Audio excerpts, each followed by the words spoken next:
I'm joined now by Israeli Defense Forces spokesperson and retired Lieutenant Colonel Peter Lerner. It is good to see you this morning, Colonel. We are also happy those hostages are safe. Give us a picture of the scale of this mission. We just heard James report with some of the detail, but the ground troops, the airstrikes, how long this lasted? Martha, this was an effort conducted and planned over several weeks in order to get the best result. And indeed, it came together with extensive intelligence, a map of intelligence that created a good grasp of how the enemy were holding the 4 hostages.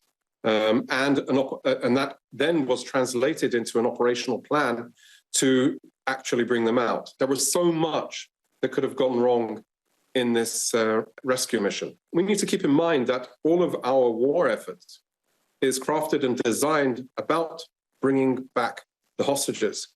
So for the success of this operation, at this time, I believe that it was a huge feat from a professional perspective, but also on the level of morale here in Israel. And it was a very, very jubilant day yesterday, where people were cheering on the beaches of Tel Aviv and dancing outside the hospital where the hostages were brought later for their medical examinations.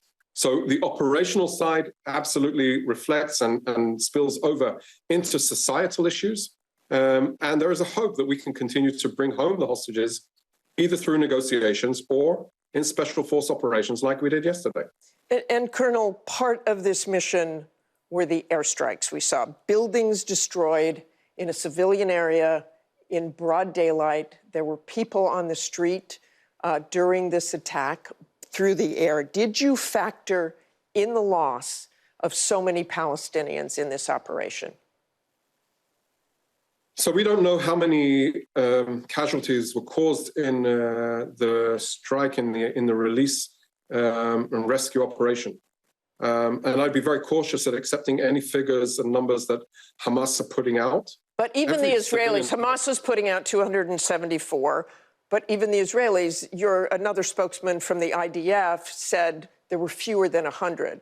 That's a significant amount of casualties. Did they come from those airstrikes in broad daylight? Martha, every civilian life lost in this war is a tragedy. Every civilian life lost in this war is a result of how Hamas has operated. Let's think about, just for a moment, where they were holding the hostages, within civilian houses, within people's apartments. In the same apartment they were being held were the families that own the apartments. This exemplifies specifically how Hamas are operating. And indeed, when we extracted and snatched the hostages, Noah Argamani, Almog Meir, Andrei Kozlov, and Shlomi Ziv, when we extracted them out, the forces came under extensive attack in an attempt to kill both them and the hostages. And is that the reason for the airstrikes? Tell me why those airstrikes were necessary, why buildings were destroyed in that attack. The forces came under fire from a 360-degree threat. RPGs, AK-47s, explosive devices on the way, mortar rounds. It was and is a war zone. And so civilians in that is the tragedy of civilians being caught up in this is precisely because of how Hamas is battling us on the battleground. Our responsibility, our first and foremost responsibility, is to rescue the hostages, to bring them home, to create a better security situation for Israelis, and I would say for Palestinians alike. Hamas have to go. Hamas can't be trusted with the powers of government because that is what they will do. They will build a terrorist army. They will infiltrate into Israel and abduct partygoers from the Nova Party and hold them hostage in places like Nusirat, in apartment buildings. Again, Colonel, we are all grateful the hostages are safe, but just one final question. Would you carry out a similar rescue mission to get the other 116 hostages, no matter the cost to civilians in Gaza?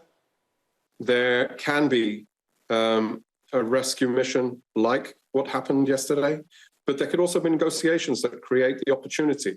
Our role is to create the conditions either way, that Hamas realize that they should give back the hostages. They should set the hostages free. We would not have to be at war at all with Hamas. And the war can be over today if Hamas lets the hostages free. Is that too much to ask? We appreciate your time this morning. Thank you. Good day.